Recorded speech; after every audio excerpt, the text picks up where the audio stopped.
Nako, yari, mga sangkay, may pasabog po si Pangulong Bongbong Marcos ngayon.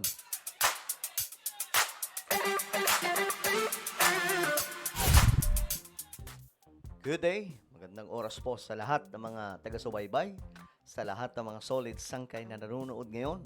At sa oras na ito, mga sangkay, pag-uusapan po natin itong mahalagang topic, no? Kasi nga po, nako, first time na nangyari na nagkabukingan mga sangkay sa ating bansa.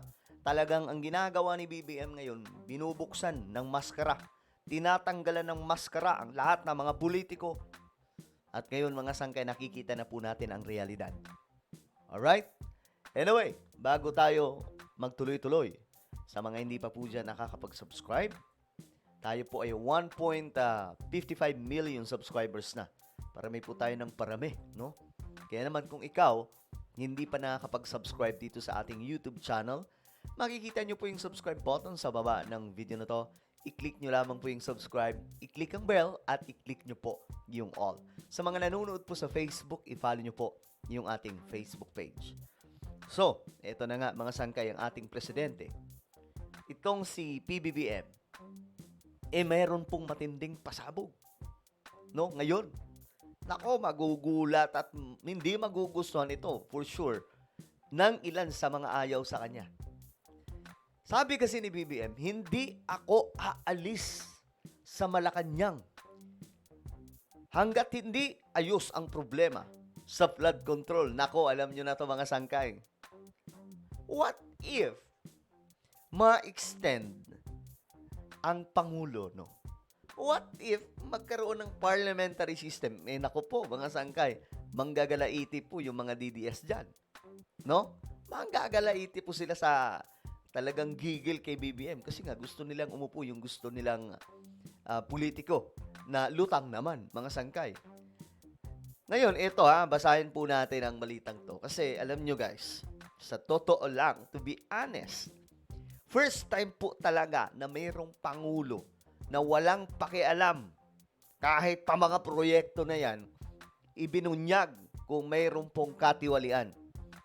Tandaan po ninyo, ang una po niyang hinubaran, mga sangkay, ni PBBM, yung kanyang administrasyon po mismo. Siguro, susunod na po dyan yung kay PRRD. Ngayon nga po, mga sangkay, may nabisto na, di ba? Isa pong 100 million mahigit na proyekto ni PRRD yung nasayang. Kinain lamang ng lupa, nag-landslide dahil nga po, mga sangkay, palpak at kinurap lamang po. So talagang nakakapanglumo, mga sangkay, ito mga nabibisto ngayon ni PBBM. At hindi po ito political persecution, ha? Kasi nga po, hindi lamang po kay Duterte yung kanyang tinitingnan, kundi maging yung kanya. At sa totoo lang, kanya nga yung una. Diba? Bibilib ka rin talaga kay BBM, mga sangkay, kasi pwede naman po niyang itago yan. Kasi kasiraan ng kanyang administration yan. Gumawa na lamang siya ng ibang mga proyekto na kung saan pwedeng mag-hype. Pero hindi, mga sangkay. Ang ginawa niya, buksan natin to lahat. Kanya o hindi kanya, dapat malaman ito ng taong bayan. So ngayon, eto na, nagkakabukingan na nga po, mga sangkay. Sabi ni BBM, eto ipinangako ni Pangulong Bongbong Marcos na hindi siya aalis sa Malacanang hanggat hindi natutuldukan ang mga problema sa flood control project sa bansa. Kasama na rito ang mababang kalidad ng mga infrastruktura. Mga sangkay, kasi alam nyo kung ibang pangulo to, sigurado pagtatakpan lamang po ito.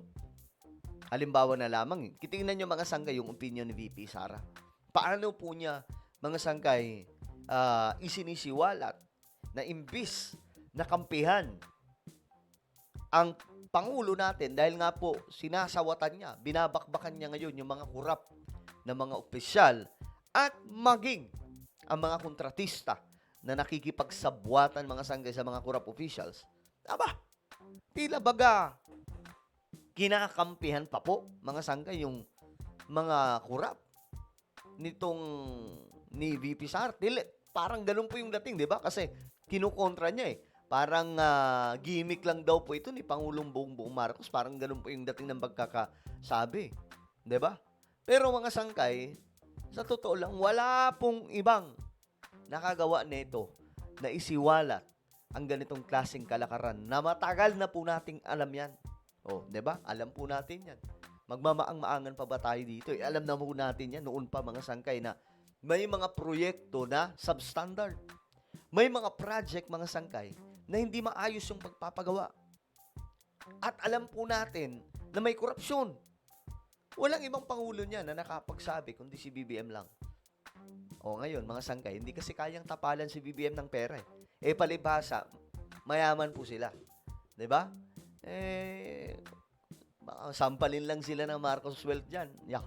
Kung susuhulan nila si BBM. Idineklara ito ni Pangulo matapos in-inspeksyon. Grabe yung pagkakasabi. Idineklara daw talaga. Idineklara ito ng Pangulo matapos inspeksyonin ang Cannon Road Rockshed Project sa Tuba, Benguet, kasama sina Baguio City Mayor Benjamin Magalong at Tuba Mayor Clarita Salungan nitong linggo. Mga sangkay, dito nila nadiskubre yung project ni PRRD na sa sobrang substandard kinain lamang po. Wala na mga sangkay. Nagsayang ng pera. Nagsayang po ng pera. Ayon po dito, ang 152 metrong istruktura ay layong protektahan ang mga motorista mula sa pagguho ng lupa. Ito yung sinabi ni BBM. Kaya naman, hindi kayo magtataka that if there's one thing I will not leave. Ito na ang matinding sinabi ni BBM. I will not leave this office until I fix this. Hindi ako aalis sa aking opisina sa pagkapangulo hanggat hindi ko nasasaayos ito. Matagal na po itong problema. Panahon pa nila Gloria, Noynoy, mga nauna pang presidente after Marcos, problema na po ito mga sangkay, mga substandard. May mga proyekto, di ba? May mga kalsada nga po tayo mga sangkay, di ba na substandard, hindi maayos yung pagpapagawa. Umikot na lang kayo sa Metro Manila, di ba? Makikita po ninyo, kakagawa lang, sira agad. Kaka-espalto lang, dinaanan ng baha, sira agad yung espalto. Bakit ganun? Di ba mga sangkay? Substandard. At ito po yung nangyayari ngayon mga sangkay. So, si BBM ngayon, tingnan nyo to, hindi lang flood control ngayon ang sinisilip ni BBM. Maging yung mga kakalsadahan. Susunod na yan. Mga kakalsadahan natin sa ating bansa, mayayari yan sa ating Pangulo. Itinuro ng Pangulo ang mga pangunahing depekto sa proyekto. Kabilang ang bumigay kaagad, ito na slope protection. Grabe. Binigyan din niya na ang 260 million na nagastos para sa proyekto ay walang naging epekto sa pagprotekta sa lugar. Nakakalungkot, no? Nakakalungkot itong nangyayari sa ating bansa. Marami tayong mga Pilipino, talagang umaasa po tayo na itong mga politiko, itong mga proyekto natin, mga sangkay, makakatulong sa atin.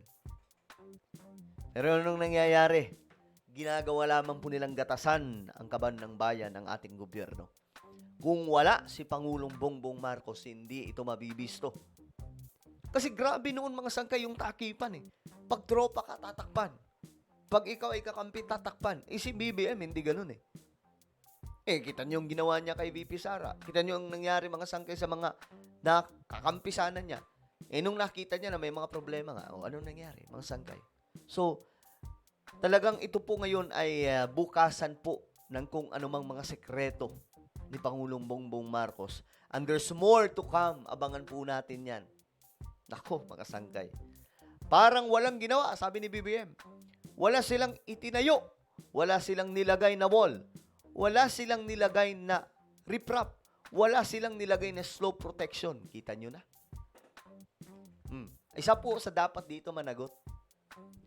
Si DPWH, former DPWH, and now Senator Mark Villar. Kailangan niya mag-step up dito to explain. Kung wala naman po siyang alaman, din ituro niya yung mga taong nasa likod nito. So very, very clear, sabi po dito ni PBBM. Here we go again. Pang-ano na tayo, pang-5 na yata nating inspection ito and it's always the same. Grabe. So ngayon, malinaw, hindi bababa ang presidente hanggat hindi naaayos ang problemang ito. So for me, mas gusto kong i-extend ang term ni PBBM kaysa iba po ang mamuno. Natatakpan na naman ang mga ganitong klaseng kalokohan ng pamahalaan at ng mga proyekto natin. Ikaw, anong say mo? Comment down below. Meron po tayong YouTube channel, Sangkay Revelation. Hanapin niyo po ito ngayon sa YouTube. Kapag nakita niyo na, i-click niyo po yung subscribe, i-click ang bell, at i-click niyo po yung all. Ako na po ay magpapaalam. Mag-iingat pong lahat. God bless everyone.